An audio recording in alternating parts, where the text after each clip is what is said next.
मंगलमय मंगल करण वीतराग विज्ञान। नमो ताहि जातै भय अरहंतादि महान। करि मंगल करि हो महा ग्रंथ करण को काज। जातै मिलै समाज सब पावे निज पद राज। मिथ्या भाव अभावत जो प्रगटै निज भाव। सो जयवंत रहो सदा यही मोक्ष उपाय। हाँ जी, बताइए आज के दिन की क्या विशेषता है? वैसे तो काफ़ी आसान है, बट बताइए।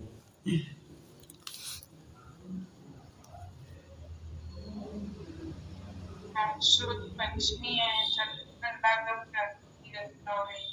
जी बिल्कुल, आज श्रुत पंचमी का दिन है और श्रुत पंचमी का वह दिन जिस दिन इस पंचम काल का, इस कली युग का सर्वप्रथम ग्रंथ नहीं, लिपिबद्ध ग्रंथ तो तैयार थे, दिमाग में सभी ग्रंथ तैयार थे आचार्यों की। और पहले क्या होता था, पहले मुंह ज़बानी ट्रांसफर होता था। मैंने कुछ कहा, जैसे मैंने कहा नमो अरहंताणम, आपने भी सुन लिया नमो अरहंताणम, आपने भी आगे ट्रांसफर कर दिया नमो अरहंताणम। ऐसे वो एक मौखिक रूप से पूरी धारा प्रवाह चल रही थी।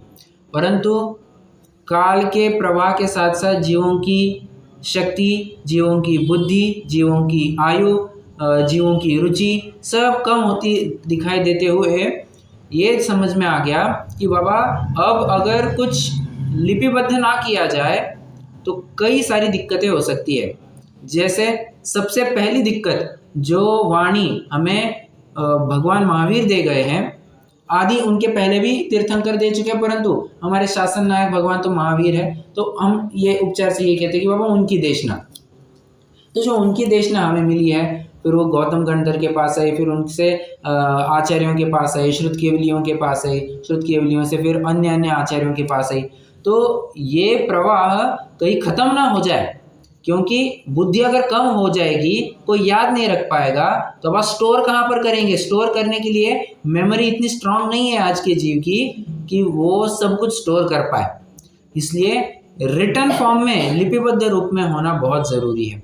एक दूसरा देखो तर्क, मैं अभी अभी सोच रहा हूँ कि आज आप सब देख सकते हैं कितने ही विषय, कितने ही ऐसे ज्वलंत विषय है जिनको लेकर के समाज में दुमत खड़ा है, जिसको समाज में लेकर के द्वंद्व होता है कि बाबा ऐसा है या वैसा है। जैसे एक सीधा सा प्रश्न है, बहुत ही हॉट टॉपिक है, बाबा हमारा आत्मानुभव हमें पकड़ में आता है या नहीं आता है? अब ये प्रश्न आप किसी को भी जाकर के पूछिए, सभी जन इसमें कंफ्यूज रहेंगे। मेजॉरिटी, सभी तो नहीं, मेजॉरिटी जन इसमें आपको कंफ्यूज्ड ही मिलेंगे। ठीक है, तो उस कंफ्यूजन को दूर करने के लिए क्या किया जाए? कोई एक आचार्य विद्वान, जो प्रबल आचार्य विद्वान रहा है, उसने इन विषयों के ऊपर अपनी लेखनी, अपनी कलम चलानी ज़रूरी है, ताकि आने वाले लोगों को इन समस्याओं से फिर से ना जूझना पड़े। वर्तमान तात्कालिक स्थितियों को ध्यान में रख करके उस काल का जो श्रोता कह रहा हूँ, उस काल का जो वक्ता होता है, जो विद्वान होता है, जो आचार्य होते हैं, वे क्या करते हैं? अपने ग्रंथ में वो बातें लिख देते हैं। जैसे कुछ एक उदाहरण देता हूँ, फिर अपन आगे तो बढ़ना ही है। आचार्य समंतभद्र का काल कुछ ऐसा था कि वहाँ पर उनके सामने वे 6 तीर्थंकर आंखों के सामने झूल रहे थे। कौन 6 तीर्थंकर? जैन के नहीं, अपने जैन तीर्थंकर नहीं, एक थे अपने महावीर भगवान, और महावीर भगवान के साथ में जो अन्य 5 तीर्थंकर, अन्य मतियों ने अपने अपने 5 तीर्थंकर माने। जैसे बौद्ध ने बुद्ध को, गौतम बुद्ध को तीर्थंकर माना है। इस प्रकार से कुछ कुल मिलाकर के 6 तीर्थंकर तब माने गए थे। और आचार्य समंतभद्र की आंखों के सामने यही सब बातें झूल रही थी। तो उन्होंने जितने भी छंद लिखे हैं पूरी तर्क, न्याय, युक्ति, अनुमान, इन सब को आधार बना करके ही अपने सारे ग्रंथ लिखे हैं। देखिए ना, सारे मतलब अधिकांश ग्रंथ लिखे हैं, और बाकी के भी ग्रंथों में न्याय की छटाएं बराबर से देखने को मिलती ही मिलती है। रत्नगंज श्रावकाचार्य में अपन ने इसके कई सारे उदाहरण देखे हैं, कई सारे।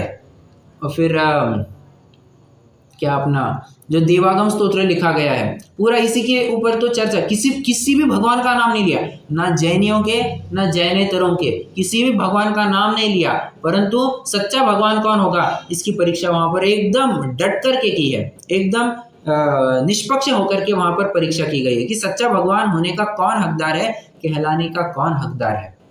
फिर आप अपने क्या कहते हैं, स्तुतियाँ आदि भी उनकी पढ़ेंगे तो उसमें भी आपको कई सारी इसकी छटाएं मिलेंगी। फिर अपना उन्होंने गंधहस्ती महाभाष्य नामक इतना बड़ा ग्रंथ लिखा, इतनी बड़ी टीका लिखी तत्वार्थ सूत्र के ऊपर, हालांकि आज अनुपलब्ध है, परंतु इसमें भी कोई दुमत नहीं होना चाहिए कि उसमें भी पूरी तर्क न्याय युक्ति से ही बात रखी गई होगी। रत्नगंज श्रावकाचार्य में भी अपन ने कई सारे इसके उदाहरण देखे थे। मतलब तात्कालिक परिस्थितियों को सामने रखा जाता है। अब पंडित टोडरमल जी को अगर आप विचार करेंगे तो पंडित टोडरमल जी के आजू बाजू में जो श्रोता था वो बहुत ही स्वच्छंदी था। और स्वच्छंदी किस प्रकार का, या तो पूर्ण तरह से वो व्यवहार का पक्ष ले लेता था या पूर्ण तरह से निश्चय का पक्ष ले लेता था। उसको बराबर दोनों में संधि नहीं बिठाते आती थी। उसको ये नहीं समझ रहा था, उसको नयों का बराबर से ज्ञान नहीं था। इसलिए फिर पंडित जी साहब को जो 7वां अधिकार लिखा ना, पूरा इसी के ऊपर झाड़ना पड़ा मतलब इसी के ऊपर लिखना पड़ा, भैया निश्चयाभासी की क्या क्या प्रवृत्तियां होती है। ये खीर खांड खाकर जैन ग्रंथों को पढ़ करके आलसी हो गया है, निरुद्यमी हो गया है, स्वच्छंदी हो गया है। व्यवहाराभासियों की भी यही हालत देखी उन्होंने। और साथ साथ 5वां अधिकार जितना भी पूरा लिखा है, ये तात्कालिक परिस्थितियों को दिखाता है कि अब उस काल में किस किस मत का ज्यादा बोलबाला रहा। आप सभी जानते ही है कि कुछ काल पहले पूरा मुगल शासन चला है, और किस प्रकार से मुगलों ने अपना आतंक फैला करके हिंदुओं को, जैनियों को धर्म परिवर्तित करवाया, उनके ऊपर कितने अत्याचार किए, आदि आदि बहुत सारी बातें हैं। तो कितने दफ़ा तो अपने जैन के मंदिरों को तोड़ा, जैन प्रतिमाओं को तोड़ा, हिंदुओं के श्रद्धा स्थानों को तोड़ा, और इस प्रकार से खूब तबाही मचा दी उन्होंने। और इस बात को लेकर के फिर उन्होंने 5वें अध्याय में खूब खंडन किया है अन्य मतियों का, कहते हुए कि भैया तुम्हारे भगवान कर क्या रहे हैं, ये मुसलमान म्लेच्छ मुसलमान आकर के, उनके शब्द है, ये मेरे शब्द नहीं है, पंडित जी के ही शब्द है कि ये म्लेच्छ मुसलमान आकर के, ये मुगल आकर के इतना आतंक फैला रहे हैं, तुम्हारे भगवान चुप क्यों है, तुम्हारे भगवान क्या करते हैं, तुम्हारे सारे श्रद्धा स्थान खत्म कर रहे हैं, तो कहाँ गए तुम्हारे भगवान, ऐसा कह करके पूरा 5वां अधिकार उसमें खंडन मंडन की चर्चा करवाई है। इस प्रकार से कई सारे बातों को ध्यान में रखते हुए पंडित जी साहब ने ग्रंथ लिखा है। तो मैं कहना ये चाहता हूँ कि तात्कालिक परिस्थितियों को ध्यान में रखते हुए वक्ता, वो विद्वान कुछ ना कुछ लिपिबद्ध करके जाता है, ओरली फॉर्म नहीं करता है कुछ। क्यों, आज मैंने कुछ एक बात कही और आपने कुछ उल्टा सुन लिया, तो किसकी सही माने, मेरी सही है या आपकी फिर सही है। जो बात लिखी गई है उसको प्रमाण माना जाता है, उसको प्रामाणिक माना जाता है। देखिए ना, हम किसी व्यक्ति के बयान के ऊपर ज़्यादा विश्वास रखते हैं या किसी रिटर्न स्टेटमेंट के ऊपर ज़्यादा विश्वास रखते हैं। अच्छा, तो चलो मैं एक उदाहरण देता हूँ। मोदी जी आज कहते हैं सबके खाते में मैं 1000 रुपये डाल दूंगा, ठीक है, उन्होंने सिर्फ बोला है, ठीक है, अब बोला है। अच्छा चलो मोदी जी की भी छोड़ दो, मैं मेरा उदाहरण लेता हूँ। मैं कहता हूँ मैं सबके खाते में 1000 रुपया डालूंगा, और कल आकर के आप मुझे पूछे भैया जी आप तो 1000 रुपया डालने वाले थे, मैंने कब कहा। तो इसको लेकर के द्वंद्व होता है, झगड़ा होता है। परंतु अगर वही बात मैं लिखित रूप में आपको दूं तो आप कह सकते हैं भैया जी ये आप ही का पत्र है, ये आप ही का वचन है कि आप सबके खाते में 1000 रुपया डालेंगे, ये उदाहरण है। हाँ, तो इस प्रकार से आप फिर मैं बाध्य हो जाऊंगा उस बात को लेकर के, इसलिए लिखित रूप में होना बहुत ज़रूरी था। और इसी सिलसिले में फिर ग्रंथ की रचना प्रारंभ करना युक्त समझा। अब कहानी बहुत लंबी है, मैं उस कहानी में बिल्कुल भी जाना नहीं चाहता हूँ, परंतु जाते जाते एक शिक्षा भर जरूर देना चाहता हूँ एक घटना को सुना करके। बीच का काल कुछ देखिए, इस षटखंडागम ग्रंथ तो लिखा गया, पहला ग्रंथ है, परंतु दुर्भाग्य आज ये है कि इस ग्रंथ को कोई पढ़ता नहीं है। क्यों? समझ से परे है, लोगों की बुद्धि इतनी क्षीण हो गई है, पढ़ने के काबिल नहीं है लोग, उसको बिल्कुल भी पढ़ नहीं सकते हैं। हाँ, और इसी बात को लेकर के चामुंडराय को निमित्त बना करके फिर गोमटसार जीवकांड और गोमटसार कर्मकांड, इन 2 ग्रंथों की रचना की गई थी। और आदि आदि बहुत सारी टीका है, त्रिलोकसार, क्षपणासार, ये सारी रचनाएं आचार्य नेमिचंद सिद्धांत चक्रवर्ती देव करके गए हैं। नेमिचंद,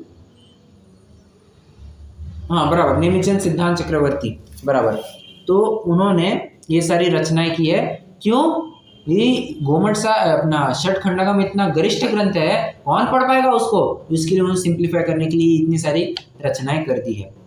मैं तो एक घटना आपको ये सुनाना चाहता हूँ। एक काल ऐसा बीत गया कि जब षटखंडागम, उसकी जितनी भी टीकाएं थी, धवला, जय धवला, महाधवला, ये सब किसके कब्जे में थी? भट्टारकों के कब्जे में थी। और भट्टारकों की 2 विशेषताएं बताऊंगा। एक विशेषता ये रही कि उन्होंने ग्रंथ को बराबरी से सेफ रखा है, बिल्कुल भी आंच नहीं आने दी। जितने भी ग्रंथ आपको मिलेंगे, अधिकांश आपको कुछ काल पहले भट्टारकों के ही पास में मिलेंगे। क्यों? उन्होंने पूरी केस स्टडी, उन्होंने पूरी अपनी टीम बना करके एकदम सेव कर दिया था सारे ग्रंथों को। भैया ये अपनी जिनवानी है, ये अपने जैनत्व को दर्शाने वाली ये जिनवानी है, इसको सेव किया जाए। क्यों? अगर जिनवानी रहेगी तो जिन धर्म रहेगा, अपनी बात रखने के लिए कुछ तो तर्क रहेगा, बराबर है। एक फायदा तो इनकी वजह से बहुत हुआ, अपने ग्रंथ सुरक्षित रहे। परंतु दुर्भाग्य ऐसा रहा कि इन्होंने किन्हीं ग्रंथों में मिलावट भी करना चालू कर दी। क्यों? भट्टारक तो वे है ना जो एक प्रकार से कपड़ा वगैरह लपेटते हैं और स्वयं को मुनि मानते हैं। दिगंबरों की एक प्रकार से आप शाखा समझ सकते हैं। तो कपड़ा लपेटते हैं और वे फिर स्वयं को साधु मुनि मानते हैं। इस प्रकार से उनकी एक परंपरा चलती है। तो उन्होंने अपने विषय का पोषण करने के लिए ग्रंथों में मिलावट करना प्रारंभ कर दिया। तो ये एक बहुत बड़ा घाटा रहा है। ठीक है, जो कुछ भी है अपन को तो उससे है लेना देना नहीं। मैं तो ये कह रहा हूँ कि ये जो जितने भी ग्रंथ थे, षटखंडागम, धवला, जय धवला, महाधवला, ये पाए गए मूड बिद्री में ही थे, बराबर, हाँ बराबर, मूड बिद्री में पाए गए भट्टारकों के पास में। और भट्टारक किसी को भी छूने नहीं देते थे ग्रंथों को। सिर्फ श्रुत पंचमी के दिन सबके लिए ओपन रखा जाता था। बाबा आओ, उसको साफ परिमार्जित किया जाता था, दर्शन करो, फिर से सील बंद, उसको सील बंद कर दिया जाता था। फिर 364 दिन कोई हाथ नहीं लगाएगा, कोई हाथ नहीं लगाएगा, कुछ भी हो जाए, ना हम हाथ लगाएंगे ना आप तो हाथ लगाने का सवाल ही नहीं। तो ऐसे करते 364 दिन के बाद 365वें दिन फिर से वो ग्रंथ खोला जाता था, दर्शन आदि के लिए रखा जाता था। तो जब ये इन्फॉर्मेशन अपने भाइयों को मिली, अपने जैन समाज के बंधुओं को मिली, तो मतलब अपने समाज के, तो उनको ये विकल्प आया, भैया ये तो सिर्फ ऐसे दर्शन के लिए निकालते हैं, अगर इसको दीमक खा जाए तो? भैया इतनी मेहनत से ग्रंथ लिखे हैं, ये पूरी दीमक खा जाएंगे ये मेहनत। और आचार्यों ने किस किस प्रकार से ग्रंथ लिखे हैं इसकी आप कल्पना नहीं कर सकते। बहुत मेहनत कर करके उन्होंने अपने शुद्धोपयोग को बाजू में रख करके करुणा विना हृदय करी, एकदम करुणामयी भाव से हमारे लिए ग्रंथ लिख करके गए। तो उनकी मेहनत खराब नहीं होनी चाहिए, इसके लिए फिर प्रयास किए गए कि भाई साहब कुछ तो कीजिए, आप इसकी फोटोकॉपी करवाइए। अब फोटोकॉपी करवाने के लिए वहाँ उस टाइम पे तो कोई ये जेरोक्स मशीन तो थी नहीं, प्रिंटर तो कुछ था नहीं, तो हाथ से ही पुनर्लिपिबद्ध किया जाए। सामने ग्रंथ लिखा है, ग्रंथ रखा है, उसी को डुप्लीकेट किया जाएगा, ठीक है। परंतु भट्टारकों की ये एक कंडीशन थी कि जो कॉपी बनेगी उसकी एक ही कॉपी बनेगी और वो भी हमारे पास ही कस्टडी में रहेगी। अब इसमें कौन विद्वान थे, सेठ लक्ष्मीदास जी, कोई तो भी एक विद्वान रहे हैं। ये अपने नेमीचंद, जो अपने नेमीचंद जी है ना, नेमीचंद हीराचंद दोषी, तो उन्होंने खूब प्रयास करके एक विद्वान को नियुक्त किया। बाबा ये आपके पास आएंगे, ये सुनना, स्टोरी सुनना, आपको लगेगा कुछ टाइम पास चल रहा है, टाइम पास नहीं चल रहा है, मैं अंत में आपको एक बहुत प्रेरणा दूंगा। बात ऐसी है, फिर एक विद्वान को नियुक्त किया गया कि आप बराबरी से यहाँ पर आएंगे और ग्रंथ का शोधन करेंगे, लिखेंगे, आपको फोटोकॉपी बनानी है। तो फोटोकॉपी बनानी है, लिखते गए लिखते गए लिखते गए, जानते हैं उस बीच में क्या हुआ, ग्रंथ तो बन करके हो गया, तैयार हो गया, परंतु भट्टारकों की तो ये कंडीशन थी क्या कि ग्रंथ तो हमारी कस्टडी में रहेंगे। फिर एक प्रश्न आपके दिल में आ रहा होगा कि ये ग्रंथ फिर हमारे सामने कैसे आ गए। तो बात ये हो गई, पूरी इसकी भी कहानी सुनना। जिस विद्वान को नियुक्त किया गया था आपको लिखना है, उनको संस्कृत प्राकृत आती नहीं थी, तो उन्होंने कहा देखो मुझे संस्कृत प्राकृत सीखनी है। उनकी पत्नी इतनी क्या कहना चाहिए, धर्म भावना से भरी हुई थी कि उसने तुरंत अपनी सारी चूड़ियाँ, अपने सारे जेवर उतार करके दे दिए, लो जितना इसको उधार रख दो, इसका कर्जा लो और सीखो, अपना जिन धर्म बचना चाहिए। मतलब देखो उनकी पत्नी ने भी कितना सेक्रीफाइस किया है। ऐसा नहीं है कि उन विद्वान ने कुछ किया है, एक स्त्री का भी इसके पीछे कितना बड़ा हाथ रहा है, ये आपको विचारणीय है, बहुत विचारणीय है। मतलब अगर आप विचार करो, अगर उनकी पत्नी अड़ जाती कि ना मैं मेरे जेवर क्यों दूँ, ये तो मेरी संपत्ति है, ये मेरी संपत्ति मैं किसी और को क्यों दूँ। शी वॉज नॉट सेल्फिश, ये अपना स्वार्थ नहीं साधा, ठीक है। तो ऐसी निस्वार्थ स्त्री की वजह से भी आपको उनको भी याद किया जाना चाहिए। और फिर उनसे पैसा मिला, उससे फिर उन्होंने संस्कृत प्राकृत की किताब खरीदी, उसको पढ़ा समझा और फिर फोटोकॉपी करना चालू की। और जानते हैं फोटोकॉपी क्या करती, फोटोकॉपी कैसे की, वे एक नहीं 2 कॉपी बनाते थे। एक कॉपी तो बराबर से उनको भट्टारकों के पास रहती थी, और दूसरी कॉपी जब उनकी पत्नी टिफिन लेकर के आती थी तो चुपचाप से, एकदम चुपचाप से भेज देते थे उनके पास। और रात में, ये तो दिन भर का काम हो गया, और रात में तब तो कोई लाइट वगैरह थी नहीं, दिए के प्रकाश में, मतलब कुछ लैंटेन वगैरह लगा करके, उसका कितना तो प्रकाश होता है, उस प्रकाश में फिर वो देखते थे अपन ने कैसे टंकोत्कीर्ण किए। पहले तो ताड़पत्री के ऊपर लिखा जाता था, तो ताड़पत्री पर कैसे टंकोत्कीर्ण किया है, ये फिर एक एक अक्षर मिला करके एक एक पेज भरते थे। रात भर ऐसी ये मेहनत, सुबह जाकर के वहां पर मेहनत, अरे इतनी मेहनत कर करके, और ऐसा करते 1 नहीं 2 नहीं, सालों बीत गए। जानते हैं उस बीच में भी क्या हुआ, उन विद्वान की पत्नी का देहांत हो गया। और विचार करो, ये और दिक्कत। और फिर वो विद्वान को अपना पूरा घर का करना है, उसके बाद अपने ये शास्त्र लिखना है, और घर पे आकर रात में आकर के फिर से मेहनत करनी है।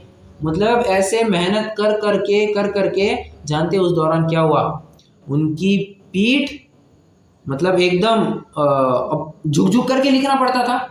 झुक करके लिखना है, आपकी गर्दन, आपके हाथ, आपकी आंखें, आपका सिर, आपकी पीठ, आपकी कमर, पूरा मतलब एकदम इतना एग्जॉस्ट हो जाता है, इतनी वेदना होने लगती है। जितने भी जन घर में काम करते हैं, आप सभी ने ये महसूस तो किया ही होगा कि जिस भी दिन थोड़े मेहमान आदि ज़्यादा आने वाले होते हैं घर में, तो रोटी बनाते बनाते थोड़ा नीचे ही देखना पड़ता है। नीचे देखना है तो बेलना है, रोटी बेलते बेलते गर्दन दर्द करने लगती है, पीठ दर्द करने लगती है, कमर दर्द करने लगती है, और रात में इतनी वेदना होती है, ये आप सभी ने नोटिस किया ही होगा। ये तो हम आप सभी के जीवन में हफ्ते भर में, 2 हफ्ते में, महीने भर में 1 आध बार का ऐसा किस्सा हो जाता है कि कोई मेहमान हमारे घर में आता है। यहाँ तो इनकी रोज की इतनी मेहनत थी कि रोज इतनी मेहनत करनी पड़ती थी, और ऐसी मेहनत कर आके फिर उन्होंने ये ग्रंथ बाहर निकाले हैं। इसमें भी और दिक्कत, ये तो एक कॉपी बन गई। अब इसको जन जन तक पहुंचाना है, तो जन जन तक पहुंचाने के लिए क्या किया जाए? सेठों के पास जाओ। 2-3 सेठ ने मना कर दिया, नहीं हम नहीं करेंगे। और फिर कितने ही तो टाइम के बाद एक सेठ ने कहा कि चलो कोई दिक्कत नहीं, मैं पूरा खर्चा स्पॉन्सर करता हूँ। तब जाकर के ये सारे ग्रंथ हमारे सामने आज उपलब्ध हुए हैं। और थोड़ा मैं बताता हूँ आपको। वैसे आज अपन को अपने प्रकरण में भी जुड़ना है, परंतु कोई दिक्कत नहीं, थोड़ा सा लेट भी हो जाएगा, तो ये प्रेरणा लेनी बहुत ज़रूरी है। बीच का काल कुछ और ऐसा गुजरा कि ये तो तब का काल था जब हम जैसे तैसे भट्टारकों से अपने ग्रंथ निकाल करके लाए। एक काल ऐसा गुजरा है जहाँ पर मुगलों ने अपने ग्रंथों के साथ छेड़खानी करना चालू कर दी थी। काम के लायक क्या कहा?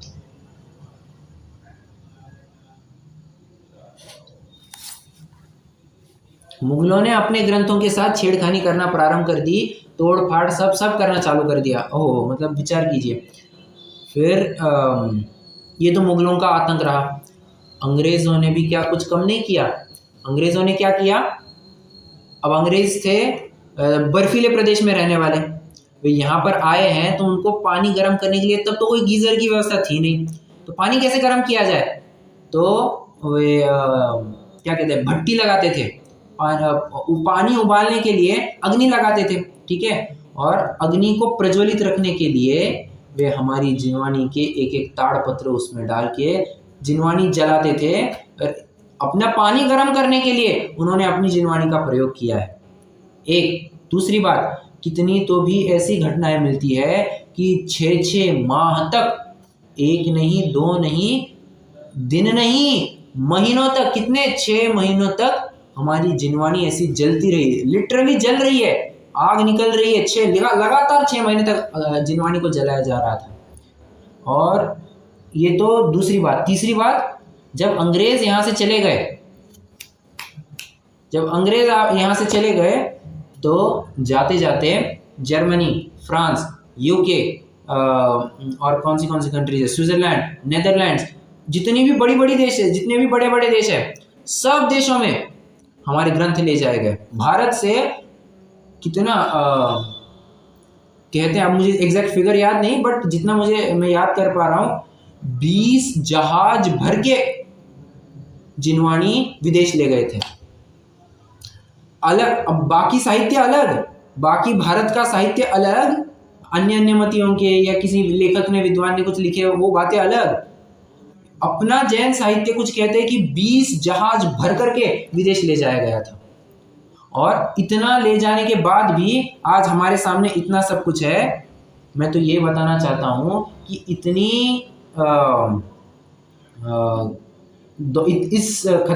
खतरनाक दौर से अपनी जिनवानी गुजरी है, और आज हम उसका अध्ययन स्वाध्याय नहीं। और आज तो सब कुछ अवेलेबल है। आज आप बोलो हमको पीडीएफ चाहिए, पीडीएफ मिल जाएगा, सॉफ्ट कॉपी चाहिए, सॉफ्ट कॉपी मिल जाएगी, हार्ड कॉपी चाहिए, हार्ड कॉपी मिल जाएगी, जेरोक्स चाहिए, जेरोक्स मिल जाएगी, डुप्लीकेट चाहिए, डुप्लीकेट मिल जाएगी, जैसे चाहिए वैसे मिल जाएगी। कोई आपको फ्री में देना चाहे फ्री में दे देगा, चाहे उस तरीके से आपको देने के लिए तैयार है।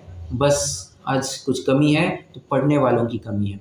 उस समय में जानते हैं टोडरमल जी के काल में क्या हालत थी पूरे समाज में, अब जैसे बम्बई शहर है, बम्बई शहर का मान के चलिए क्या लेना है आप, विले पार्ले ले लीजिए, ठीक है। विले पार्ले का जितना हिस्सा है, विले पार्ले का एक हिस्से में सिर्फ एक ग्रंथ रहा करता था, पूरी समाज में सिर्फ एक ग्रंथ। और मुझे बताइए वो ग्रंथ किसके पास होगा?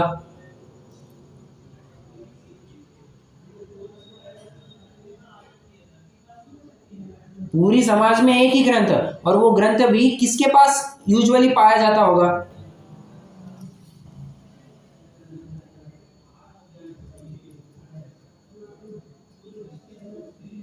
अरे प्रश्न, भट्टारक नहीं, मुखिया कोई समाज, हाँ, मुखिया भी कहने की अपेक्षा जो उस समाज का विद्वान है, भैया विद्वान ही तो ग्रंथ पढ़ करके आपको सुनाएगा, और वो ग्रंथ भी विद्वान के पास पाया जाता होगा। मतलब श्रोताओं को पढ़ने के लिए क्या है, कुछ भी तो नहीं होता होगा। मतलब तब तो चातक की भांति सुनते थे और तरसते थे कि भैया हमको कुछ काल के लिए ग्रंथ मिल जाए, परंतु दुर्भाग्य ऐसा उनको ग्रंथ पढ़ने को नहीं मिले। और आज अपने पास एक नहीं, दो नहीं, घर में 10-10 कॉपियाँ पड़ी है, कोई उसके ऊपर आँख उठा करके देखने को तैयार नहीं है। आज ये हालत है हमारी। इसलिए प्रेरणा तो ये लेनी चाहिए, श्रुत पंचमी के बस ऐसे कहानियाँ सुना करके कोई उपलब्धि नहीं होने वाली है। जब तक हम उसमें से प्रेरणा नहीं ले लेते तब तक कुछ काम नहीं होने वाला है। पंडित जी स्वयं लिखते हैं कि यहाँ पर ये जिनवाणी क्यों खत्म हुई, ये जिनवाणी का इतना ह्रास क्यों होते जा रहा है। भैया पहले अधिकार में बात चल पड़ी, मैंने शायद आपको होमवर्क में भी दिया था। ये जिनवाणी का इतना ह्रास क्यों हो रहा है? ह्रास इसलिए हो रहा है, मुख्य कारण तो ये है कि यहाँ पर पढ़ने वालों की ही कमी है, यहाँ पर समझने वालों की ही कमी है। तो ये जिनवाणी इतनी है हमारे पास, इतनी होने के बाद भी हमको इतनी ज़्यादा लग रही है, इतनी भारप्रद लग रही है कि अरे इतनी सारी जिनवाणी क्या है, छोड़ो ना, क्या तो रखा है जिनवाणी में। ऐसे कर करके हम जिनवाणी से दूर चले जाते हैं और कोई जिनवाणी को पढ़ेगा ही नहीं तो जिनवाणी के रक्षण के लिए कोई कदम भी क्यों उठाएगा। और मुझे बताइए ना, देखो कोई वस्तु है आपके घर में, जैसे मान के चलिए आपके पास एक टू व्हीलर है, ठीक है, टू व्हीलर कोई भी ले लीजिए। आपने 1 साल से उसको टच नहीं किया, टच तक नहीं किया है, किक तो मारना दूर, आपने उसको टच तक नहीं किया है। प्रश्न है मेरा, 1 साल बाद क्या होगा? क्या वो उसी एफिशिएंसी से, उसी अच्छे पद्धति से गाड़ी चल पाएगी या क्या होगा?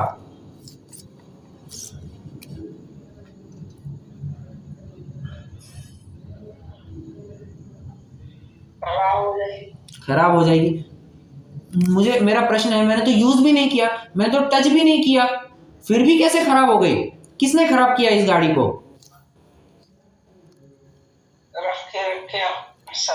हाँ बराबर, उसका प्रयोग में नहीं लाना ही उसकी खराबी होना है। घर पर आदमी बैठा बैठा आलसी पड़ा है, आलसी पड़े आदमी का कभी उद्धार नहीं हो सकता। आदमी को कुछ ना कुछ निरंतर, एक लौकिक बात है, कुछ ना कुछ निरंतर काम करते रहना चाहिए, कुछ एक्टिविटी करते रहना चाहिए ताकि वो स्फूर्तिमान बना रहे। तो उसी प्रकार से अगर हमें जिनवाणी सुरक्षित रखनी है तो भैया जब तक तत्व चर्चा नहीं होगी आपस में, तो इस बात को प्रसारित करेगा कौन? आने वाली जनरेशन को ये बात बताएगा कौन? ये जिम्मा उठाएगा कौन? करना तो हमें ही पड़ेगा ना। हम आज कहते हैं कि आज की युवा पीढ़ी धर्म से इतनी विमुख क्यों हो रही है? क्यों हो रही है? भैया तुम चर्चा में ही नहीं लाते हो इन विषयों को। तुम चर्चा में विषय भोगों की बातें लाओगे, ये यहाँ जाना वहाँ जाना इसकी बातें ही लाओगे, इसका ये हुआ उसका वो हुआ, इन्हीं बातों की चर्चा करोगे। तत्व चर्चा को अगर कोई जगह ही नहीं दोगे तो ये बात आगे बढ़ेगी कैसे?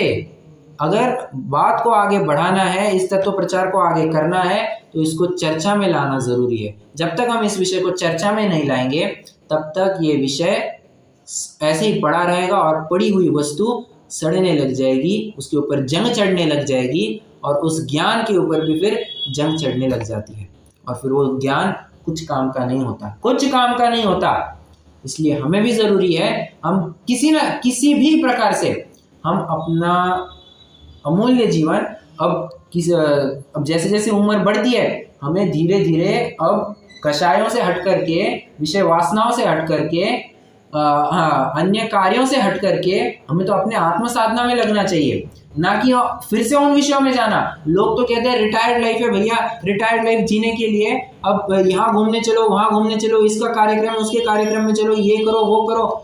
ये रिटायर्ड लाइफ उसके लिए नहीं होती है। रिटायर्ड लाइफ तो इसके लिए होती है ताकि जितने भी अब तुमने 50 साल 60 साल जितने भी पाप किए ना, उन पाप का प्रक्षालन कर सको।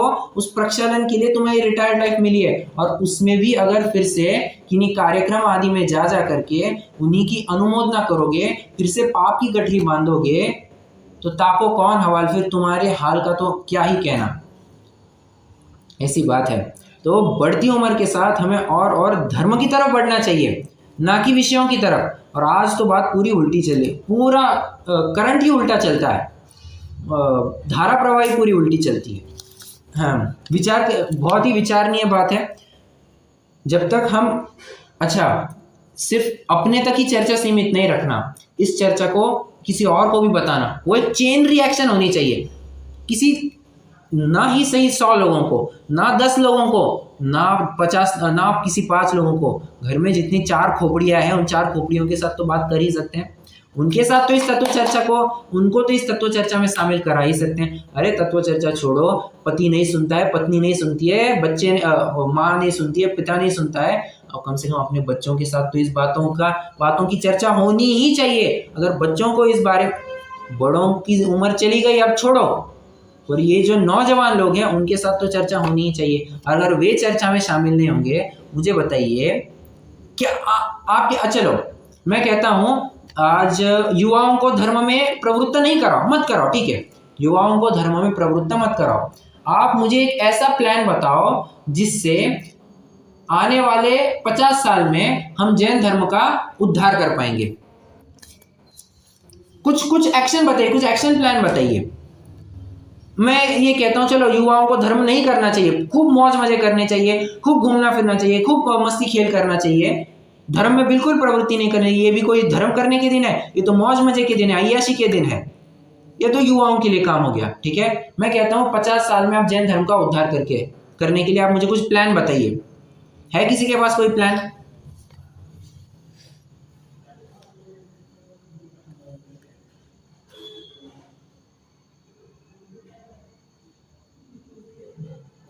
है कोई, मतलब मैं प्रश्न पूछ रहा हूँ, मैं मतलब कोई मजाक नहीं चल रहा है, ये मतलब सीरियस चर्चा है ये। हाँ,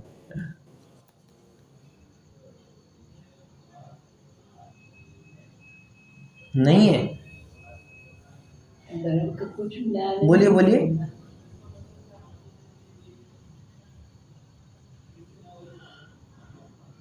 कोमल जी आप कुछ कह रही थी शायद। जी भैया जी, वही कि हम क्या ही कर सकते हैं, हम अपना और अपने बच्चों को सिखा सकते हैं। हाँ, उससे थोड़ा ये होगा, बाकी तो छोड़ो, हम अपनी अगली जनरेशन को तो तैयार करें। अगर अगली जनरेशन ही तैयार नहीं होगी तो जो हम विचार करते हैं कि जैन धर्म का सर्वप्रचार होए, पूरा विश्व जैन धर्म को अंगीकार करे, भैया ये कब संभव होगा? जब तक हम किसी और को नहीं बताएंगे। जो अच्छी चीज़ होती है वो हम देखो, होता है ना, अपन ने कोई नई गाड़ी खरीदी तो हम सबको दिखाते हैं, ये देखो ये मैंने गाड़ी खरीदी है, मैंने गाड़ी खरीदी। लोक में उसको एक स्टेटस सिंबल माना जाता है, एक अच्छी चीज़ मानी जाती है, भैया इसने गाड़ी खरीदी, इसने बंगला खरीदी किया है, इसने इतना पैसा कमाया, इसने इतना बड़ा बिजनेस बनाया है, तो एक स्टेटस सिंबल होता है वो। तो जब अपने पास रही अच्छी चीज़ को हम लोगों को दिखाते हैं, नहीं दिखाते? बिल्कुल दिखाते हैं। तो हमारे पास जो अच्छा ज्ञान है, इतना इतना अच्छा ज्ञान है, अच्छा कहने की अपेक्षा इतना सच्चा ज्ञान है, इस सच्चे ज्ञान को फिर हम आगे क्यों ट्रांसफ़र नहीं करते हैं? तो कहीं ना कहीं हमें विचार करने लायक बात है और एक्शन लेने लायक बात है। सिर्फ विचार करके तो विचारों तक ही बातें रह जाती है, वो एक्शन में कभी आ नहीं पाती है। और एक्शन में लाएंगे जब उसको कार्यान्वित करेंगे, उन बातों को, उन भावों को, तभी बात आगे बढ़ पाएगी। चलिए, आज तो श्रुत पंचमी के ऊपर लगभग आधा घंटा तो वैसे हो गया, परंतु इतनी चर्चा तो मुझे लगता है कि काफ़ी है। कई टाइम से ये मेरे एक दिल में था कि बाबा इस बात के ऊपर थोड़ी चर्चा विमर्श हो जाए, तो वो भी थोड़ा सा लगा, संतुष्टि लग रही है। खैर, अब किसी को समझाना नहीं समझाना, देखो कहने का काम मेरा है, समझना नहीं समझना, इसको इम्प्लीमेंट करना नहीं करना, ये आपके ऊपर है। कहने का काम तो मैंने अपनी तरफ से कर दिया है, ठीक है। चलिए अब अपने मूल विषय में जुड़ जाते हैं। अपन दूसरे अधिकार की रिवीजन कर रहे थे। दूसरे अधिकार की रिवीजन करते करते कल मैंने आपको लगभग 1-2 पेजेस आपको थोड़े रीड करने के लिए दिए थे। द्रव्य कर्म और भाव कर्म का स्वरूप और प्रवृत्ति, नौ कर्म का स्वरूप और उसकी प्रवृत्ति, नित्य निगोध और इतर निगोध इसका स्वरूप। तो नित्य निगोध और इतर निगोध का स्वरूप के लास्ट में फिर से एक शिक्षा देते हैं। ये कोई बस इंफॉर्मेशन नहीं देनी है कि ये जीव त्रस पर्याय में आया तो साधी 2000 सागर के लिए यहाँ पर रहता है, और बताओ एक इंद्रिय पर्याय में रहा तो उत्कृष्ट परिभ्रमण काल असंख्यात पुलगय परावर्तन मात्र होता है। ये सिर्फ कोई इंफॉर्मेशन नहीं देनी है उनको, लास्ट में तो उन्होंने एक लाइन लिख दी है, इस प्रकार अधिकांश तो एक इंद्रिय पर्यायों को ही धारण करना है। अन्य पर्यायों की प्राप्ति तो काकतालीय न्यायवत जानना। जिस प्रकार चने भूंजे जाते हैं, चने को भूनते भूनते उसमें से एक चना उचट जाए, अब कितनी प्रोसेस, वो होल है इतना सा, उसमें से वो बाहर आ जाए, ये कितनी पॉसिबिलिटी है, बहुत रेयर पॉसिबिलिटी है। और ऐसी रेयर पॉसिबिलिटी को अगर हम चूक जाते हैं, होता है ना, लोग में भी कहते हैं जिंदगी में अवसर बार बार नहीं आते बेटा, अवसर, एक सच्चा अवसर तुमको जिंदगी में एक ही बार मिलता है। अगर वो उस अवसर को चूक जाओगे तो फिर पछताओगे। बाद में तुमको भले ही कुछ अन्य ऑप्शंस मिल जाए, परंतु जो तुम चाहते हो, जो तुम्हारे पास अवसर आते हैं किसी भी क्षेत्र के लिए, लौकिक क्षेत्र हो, अभ्यास का क्षेत्र हो, क्या कहना चाहिए, धर्म का क्षेत्र हो या व्यापार धंधे का क्षेत्र हो, कोई भी क्षेत्र हो, अवसर तुम्हें एक बार मिलता है। अगर यदि अवसर चूका तो भव भव पछताएगा, और फिर काल अनंत अरे निगोद में जाएगा। निगोद में फिर काल बीतना है बेटा। इसलिए मनुष्य पर्याय की तो दुर्लभता यहाँ से हमें समझनी चाहिए। दौलत राम जी कहते हैं दुर्लभ लहिजो चिंतामणि त्यो पर्याय लही त्रस्तन। ये त्रस्त पर्याय की प्राप्ति तो कैसी है, चिंतामणि रत्न के समान है। और चिंतामणि रत्न कैसा है, बिन जांचे, सॉरी एक्सट्रीमली सॉरी, आपको जो इच्छा करो वो प्राप्त हो जाता है, जो इच्छा करो वो प्राप्त हो जाता है। और अगर कोई जीव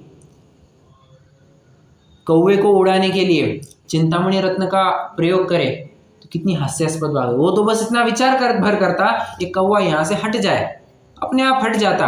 उसने क्या किया, कौवे को भगाने के लिए चिंतामणि रत्न फेंका, और वो उड़ेगा नहीं उड़ेगा क्या गारंटी, फिर से लौट करके नहीं आएगा क्या गारंटी, पर तुम्हारा रत्न तो गया ना। जी बिल्कुल गया।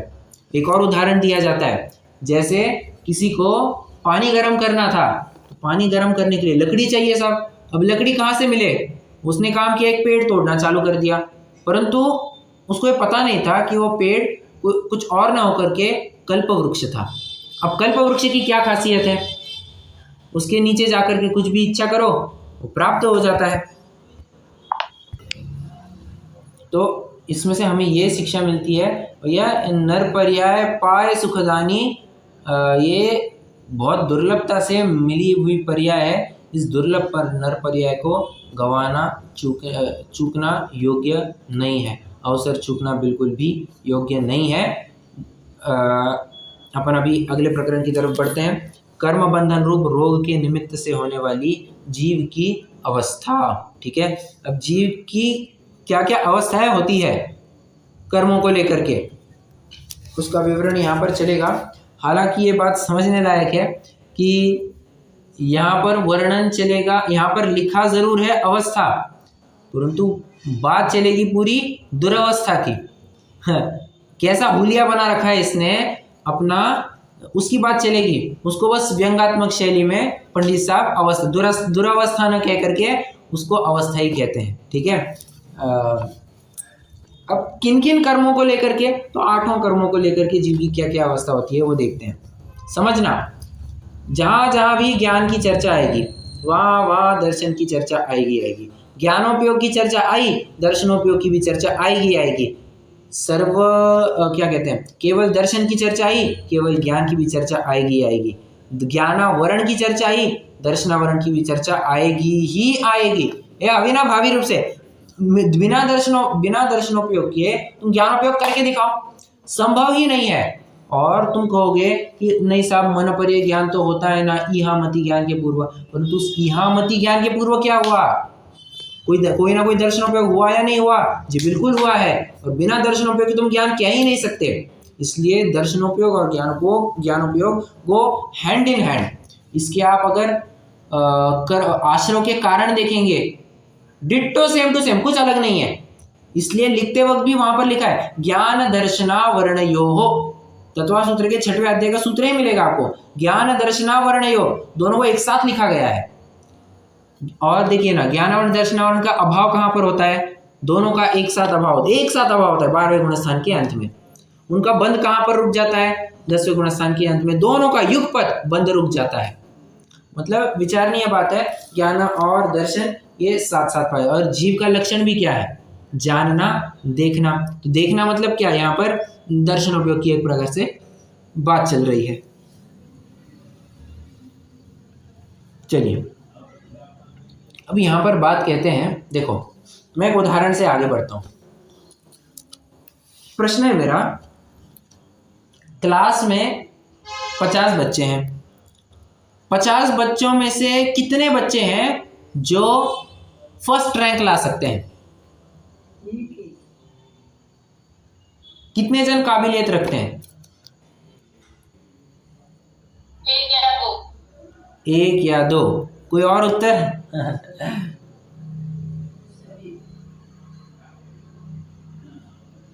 प्रश्न गौर से सुनना, मैं फिर से दोहराता हूं। एक मिनट। प्रश्न मैं फिर से दोहराता हूं। कितने जन फर्स्ट रैंक ला सकते हैं? 4-5 जने ला तो सब सकते हैं। हाँ करेक्ट उत्तर, बिल्कुल अब सही उत्तर आया। लाने के लिए तो फर्स्ट रैंक सभी ला सकते हैं। क्यों? काबिलियत सभी में है। प्रश्न है मेरा, लाते कितने जन हैं? फर्स्ट रैंक कितने जन ला सकते हैं और लाते कितने जन हैं? अब बताइए उत्तर। लाते 1 या 2 जन। 1 या 2 जन ही फर्स्ट रैंक ला पाते हैं, बराबर। तो ऐसा उन्होंने क्या चमत्कार कर दिया कि उन्हीं 50 बच्चों में से कोई तो 50% भी ढंग से नहीं ला पाता, कोई बराबर 90-95% ले आता है, फर्स्ट रैंक लाता है। तो उस फर्स्ट रैंक लाने वाले ने ऐसा क्या कर दिया? टेक्स्ट बुक तो सभी के पास सेम है, टीचर पढ़ाने वाले सबके लिए सेम है, बेंचेस भी सबके लिए सेम है, पेन पेंसिल सबके लिए सेम है, नोटबुक भी वही है, ब्लैक बोर्ड भी वही है, क्लासरूम वही है, शब्द वही है, सब कुछ वही है, काल भी वही है पढ़ाने का, कोई अलग अलग काल में नहीं पढ़ाया है। सब कुछ समान होते हुए भी फर्स्ट आने वाले ने ऐसा क्या कर दिया और लास्ट आने वाले ने ऐसा क्या कर दिया कि वो लास्ट आ गया?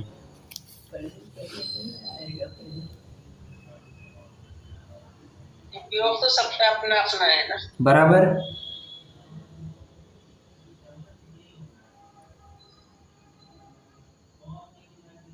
देखो बात इतनी है कि फर्स्ट आने वाले को ये पूरा अपने ऊपर विश्वास था, अपनी काबिलियत के ऊपर विश्वास था कि हाँ मैं फर्स्ट रैंक ला सकता हूं। जिसको विश्वास ही नहीं है वो क्या फर्स्ट रैंक लाएगा? जिसको विश्वास ही नहीं है कि मैं फर्स्ट रैंक ला सकता हूं, वो क्या फर्स्ट रैंक लाएगा? वो तो पास होगा, बस आगे promoted to next class, promoted to next class चलते जाता है।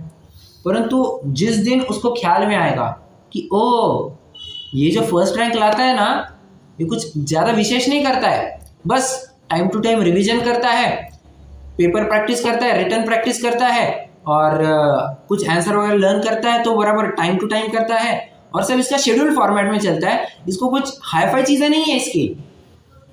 तब उसको ख्याल में आता है अरे ये तो मैं भी कर सकता हूँ।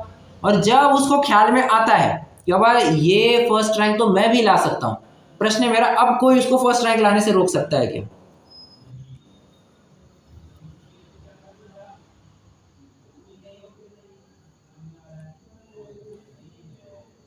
बताइए। नहीं, अब कोई नहीं रोक मेहनत सकता। करेगा तो लाएगा। बिल्कुल मेहनत तो करेगा ही, परंतु वो मेहनत करने के लिए ड्राइविंग फोर्स क्या है?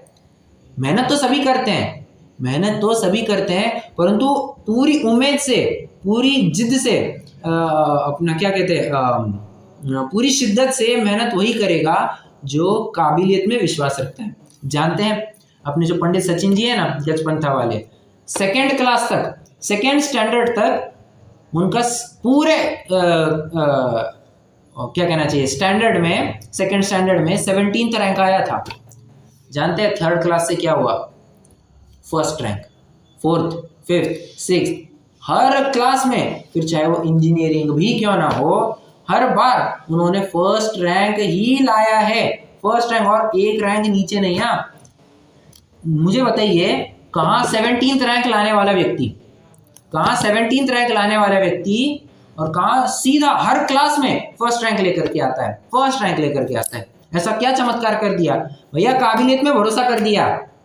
जिसको भरोसा नहीं होता है ना, मैं कुछ कर नहीं सकता हूँ, जिसको अपनी ताकत के ऊपर भरोसा नहीं होता है, फिर वो दूसरों की दर दर ठोकरे खाता है और कहता है कि हाय रे हम कैसे मजबूर है, हमारी तो कोई यहाँ पर बात ही नहीं बनती है। ऐसा नहीं है, हमसे तो कुछ काम बनता ही नहीं है। तुम अपनी काबिलियत पे विश्वास तो करो, तो बराबर अपना काम बनेगा। तुम विश्वास ही नहीं रखोगे अपने आप के ऊपर, तो क्या है, तो तुम्हारे ऊपर भी कौन विश्वास रखेगा। दूसरे ने तुम्हारे ऊपर विश्वास रखने के लिए सबसे पहले अपने को अपने ऊपर विश्वास होना बहुत ज़रूरी है। बराबर है। भगवान ने भी ऐसा क्या कर दिया, भगवान ने भी ऐसा क्या कर दिया कि वे आज भगवान पद पर विराजमान है। कुछ नहीं, वही आत्मा हमारे पास भी है, वैसा वही मतलब वैसे ही गुण संपन्न आत्मा हमारे पास भी है, वैसा ही गुण संपन्न आत्मा उनके पास भी था। उन्होंने बस पर द्रव्यों से अपना लक्ष्य हटाया, राग द्वेष आदि नहीं किए, तो वे अपने आत्मा में स्थित हो गए और हो गया। सभी विकल्पों से, संसार के नाते रिश्तेदारी से दूर हो गए और तब जा कर के वे भगवान पद को प्राप्त हुए हैं। हमारे पास भी हम भी क्या कर सकते हैं वैसा? जी बिल्कुल कर सकते हैं। उन्होंने भी सब नाते रिश्तेदारी सब त्याग दिया था, कोई किसी का नहीं है, छोड़ो भैया, कहाँ कितना झंझट पालेंगे।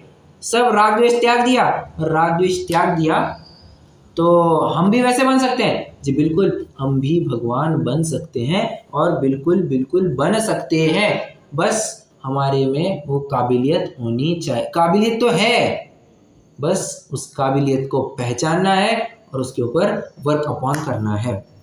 अब्दुल कलाम की बहुत सुंदर पंक्तियां हैं। वे कहते हैं we all have a divine fire in to us. क्या कहते हैं? उनके विंग्स ऑफ फायर की जो उनकी ऑटोबायोग्राफी है विंग्स ऑफ फायर, पढ़नी चाहिए। मतलब एक प्रकार से काफ़ी प्रेरणात्मक है। अगर आपको कुछ फ्री है, आपको धर्म की भी बातें आप बहुत पढ़ चुके हैं, थोड़ा कुछ अवान्तर पढ़ने का मन करता है तो आप अवश्य से विंग्स ऑफ फायर ज़रूर पढ़िएगा, अगर किसी ने नहीं पढ़ी है तो उसमें बात लिखते हैं the thing is we all have a divine fire in to us. वो चिंगारी वो हम सभी के अंदर है, सभी के अंदर विद्यमान है।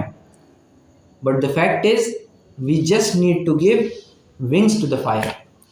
अब विंग्स टू द फायर के दो अर्थ समझना।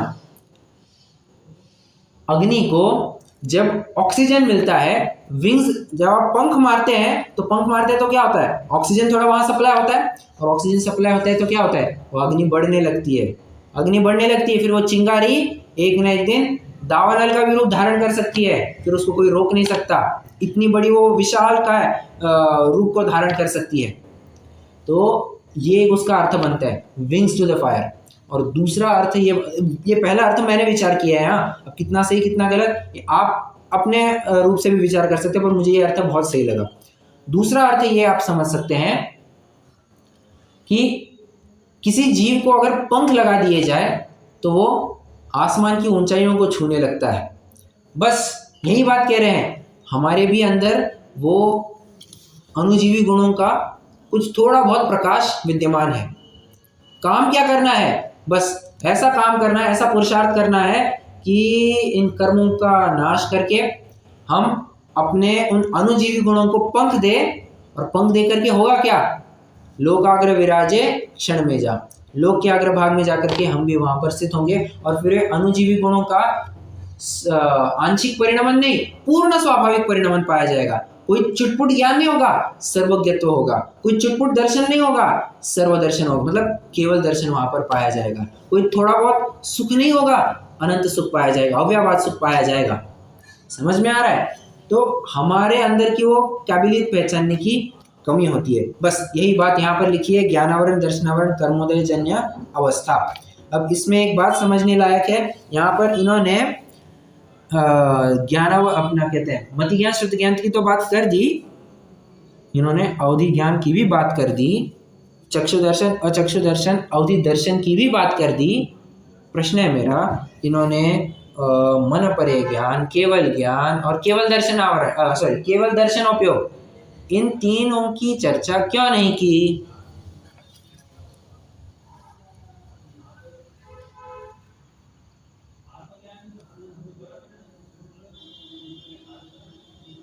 मतलब पंडित जी कहते हैं कि इस जीव को मति ज्ञान पाया जाता है, श्रुत ज्ञान पाया जाता है, कभी कभी उसको अवधि ज्ञान भी मिल जाता है, अवधि ज्ञान भी मिल जाता है।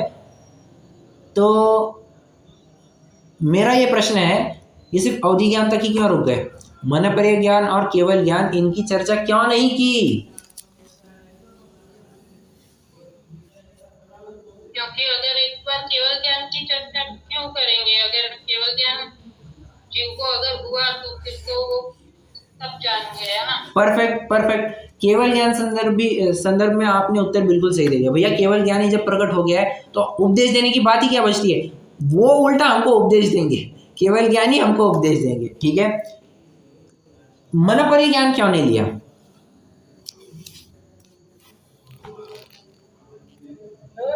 को ही होता है ना, मिथ्या की दशा में नहीं होता। परफेक्ट, बहुत बढ़िया। ये किसी भी मिथ्या दृष्टि को नहीं हुआ करता, ये सिर्फ और सिर्फ मुनियों, भावलिंगी संतों को ही होता है, भावलिंगी संतों को ही होता है, समझना।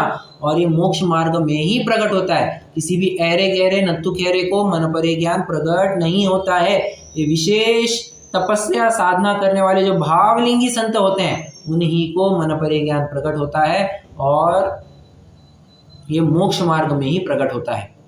जिसको सम्यक तो प्रकट नहीं हुआ है ना, वो मन परे ज्ञान भी प्रकट नहीं कर सकता। अवधि ज्ञान भले ही हो तो हो, अवधि ज्ञान भले ही हो तो हो, परंतु उसके मन परे ज्ञान तो संभव नहीं है। उसी प्रकार केवल दर्शनोपयोग की भी बात समझ लेनी चाहिए। अब यहाँ पर मति ज्ञान की पराधीन प्रवृत्ति, श्रुत ज्ञान की पराधीन प्रवृत्ति, अपन इतना थोड़ा टॉपिक कंप्लीट करते हैं। एक 5 से 10 मिनट में कंप्लीट हो जाएगा। कुछ भी ऐसा सच डिफ़िकल्ट तो बात रहेगी नहीं, आप खुद से भी पढ़ेंगे, आपको एकदम एक झटके में क्लियर बात समझ में आ जाएगी। खुद से भी पढ़ेंगे तो भी हो जाएगा, बट यहाँ कुछ 1-2 विशेष बिंदु हैं, उनकी भी चर्चा अपन कर लेते हैं। देखो, कहते हैं मति ज्ञान कैसे जानता है? तो भैया हमको तो बचपन से परिभाषा पढ़ाई गई है कि जो ज्ञान इंद्रिय तथा मन से प्रवृत्त होता है उसे एक्सट्रीमली सॉरी माय बैड, मति ज्ञान किसे कहते हैं? वह ज्ञान जो इंद्रिय और मन के द्वारा प्रवृत्त होता है। ठीक है, ये बात तो हमको समझ में आ गई। क्या कहा? मन और इंद्रियों का निमित्त पकड़ लिया, इसी को यहीं पे परिभाषा में ही पकड़ लिया इसको। क्या? सुन, तेरा ज्ञान तो महापराधीन हो गया, तुझे जानने के लिए इंद्रियों की आवश्यकता, जानने के लिए मन की आवश्यकता। अरे अरे अरे अरे, कैसा पराधीन ज्ञान तेरा! ऐसा पंडित साहब कह रहे हैं, हाँ तेरा इतना पराधीन ज्ञान है, अगर अभी हाल इस रूम में पूरा अंधेरा कर दिया जाए ना, कुछ दिखाई देगा? कुछ दिखाई देगा?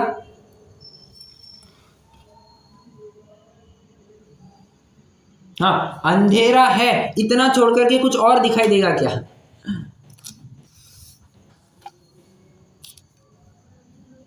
नहीं, कुछ भी नहीं दिखाई देगा। समझ में आ गया ना? मतलब और चलो बताओ, मैं पूछता हूँ, ये लाइट वगैरह की भी छोड़ो, लाइट की भी 2 मिनट के लिए छोड़ दो। क्यों मैं ऐसा क्यों कह रहा हूँ? क्योंकि अन्य मतियों का ये मानना है कि इंद्रिय, प्रकाश और पदार्थ, इनसे ही ज्ञान होता है। जैन धर्म कहता है बिल्कुल गलत, प्रकाश से कभी भी ज्ञान नहीं होता। इसलिए मैंने आपको उदाहरण को होल्ड करने के लिए कहा, ठीक है? तो प्रकाश से कभी भी ज्ञान नहीं होता, ना ही इंद्रियों से ज्ञान होता है। क्यों? इंद्रियों से ज्ञान होता तो भैया इंद्रिय तो सिर्फ मूर्तिक वस्तु को जानती है, रूपी पदार्थ को जानती है, अरूपी पदार्थ को कैसे जानेंगे? तो आत्मा को जानने के लिए साधन क्या बचा तुम्हारे पास? कुछ भी साधन नहीं बचा। इसलिए क्या कहना चाहिए,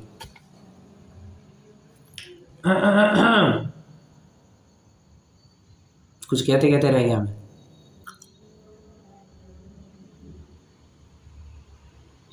चलो छोड़ो, तो उसकी पराधीनता हमको समझ में आनी चाहिए। अब मति ज्ञान की और क्या क्या पराधीनता है समझ लो। अगर इसको आंखों से नहीं दिखता है तो एक चश्मा चढ़ाना पड़ता है उसके ऊपर। 2 आंखों से नहीं दिखता है तो 2 और आंखें चढ़ानी पड़ती है उसको। 2 और आंखें मतलब 2 चश्मे चढ़ाने पड़ते हैं। तो चश्मा चढ़ाया, ज़रूरी नहीं है तब भी उसको ढंग से दिखाई देगा। क्यों?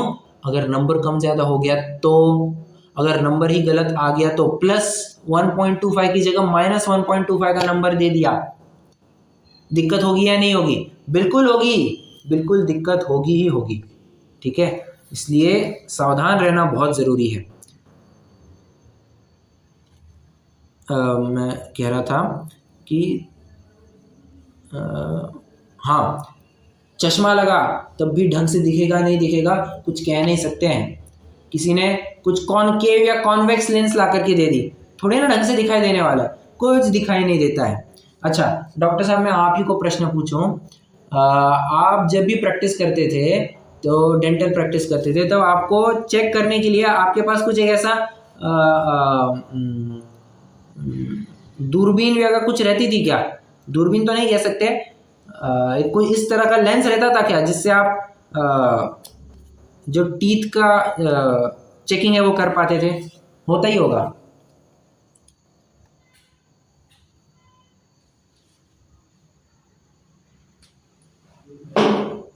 कुछ लेंस वगैरह रहता है क्या?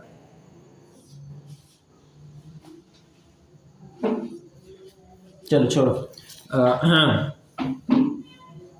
तो अगर उसकी जगह कोई और लेंस आ जाए तो नहीं जान सकता आदमी। मतलब कितनी पराधीनता वाली बात है, ये जान नहीं सकता। अगर कुछ उल्टा सीधा भी आ गया तो, कोई धूलिकण आड़े आ जाए, अच्छा गाड़ी चलाते चलाते मान के चलो आंखों में धूलकण चले जाए, दिखाई दिखाई देता है क्या? नहीं दिखाई दे, एकदम से आंखें बंद हो जाती है, नहीं दिखाई सकता हमको। कोई पहाड़ी बीच में आ जाए, उसके पार क्या है देख सकते हैं क्या? नहीं देख सकते। नदी बीच में आ जाए, उसके पार क्या है देख सकते हैं क्या? नहीं, बिल्कुल देख सकते, देख ही नहीं सकते। क्यों? हमारा इंद्रिय ज्ञान बड़ा ही तुच्छ है, बड़ा ही सीमित है। वो सीमित काल के कुछ सीमित क्षेत्र की बातों को जान पाता है। मति श्रुतयोर निबंधो द्रव्येषु असर्वपर्यायेषु, उस सभी द्रव्यों के कुछ कुछ पर्यायों को ही जान पाता है, सभी पर्यायों को तो जानना इसके बस की बात है ही नहीं। ये मति ज्ञान की बात हो गई। फिर काला चश्मा कोई पहना दे तो काला चश्मा सब कुछ काला काला दिखाई देने लगता है, हरा चश्मा पहना दे सब कुछ हरा हरा दिखाई देने लगता है। तो इस प्रकार की इसकी भूल पाई जाती है।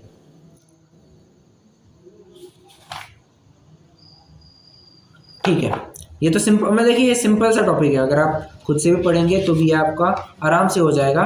और आपको पढ़ना ही है। अच्छा ये मत समझ लेना कि मैंने अगर कोई टॉपिक आपको पढ़ा दिया, कोई कक्षा में चर्चा हो गई तो अगर आपको नहीं पढ़ना है। अपन तो ज़्यादा चर्चा कर भी नहीं रहे, 5-6 पेजेस कर रहे हैं बस चर्चा, और 5-6 पेजेस तो आप फटाफट से 15-20 मिनट में तो आप पढ़ ही सकते हैं। तो उतना थोड़ा सा समय निकाल करके ज़रूर पढ़ना चाहिए। चलिए, और तो और कहते हैं कि अगर कोई वस्तु समीप आए तो दिखती नहीं है, कोई वस्तु दूर चली जाए तो दिखती नहीं है, मतलब ज्ञान नहीं हो पाता है। कोई दूर से आवाज लगाए तो सुनाई नहीं देता है, कोई तो सुनाई देता है, कोई पास से आवाज लगाए तब भी सुनाई नहीं देता है। तो ऐसी कितनी तो भी बातें होती है। तो यहाँ पर सीधा सीधा समझ में आ रहा है कि कितनी पराधीनता है यहाँ पर। ये मति ज्ञान की बात हो गई। अब श्रुत ज्ञान की थोड़ी समझ लेते हैं। श्रुत ज्ञान में क्या है?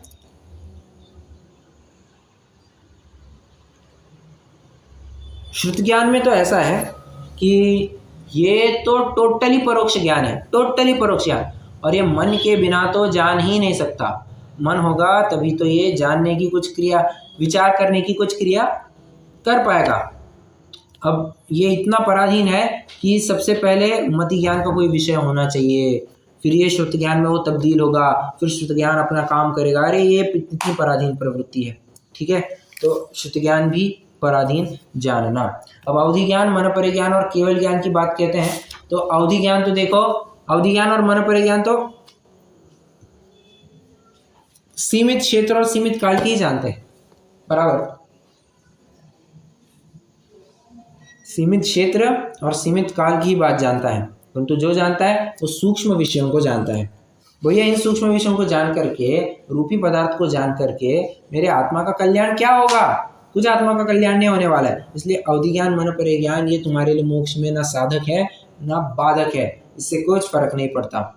और केवल ज्ञान के ऊपर तो क्या कहें, वो तो सर्वज्ञ, सर्वत्रज्ञ, सर्वकालज्ञ और सर्वदाज्ञ, ये चारों विशेषण आप उनको लगा सकते हैं। ठीक है,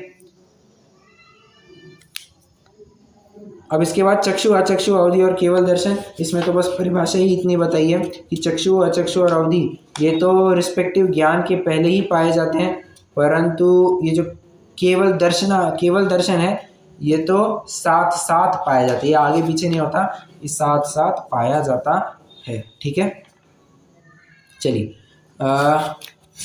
मोटा मोटी अपन ने चीज़ें तो कवर कर ली है। कोई प्रश्न हो तो पूछ सकते हैं, नहीं तो अपन अभी जिनवाणी स्तुति करेंगे।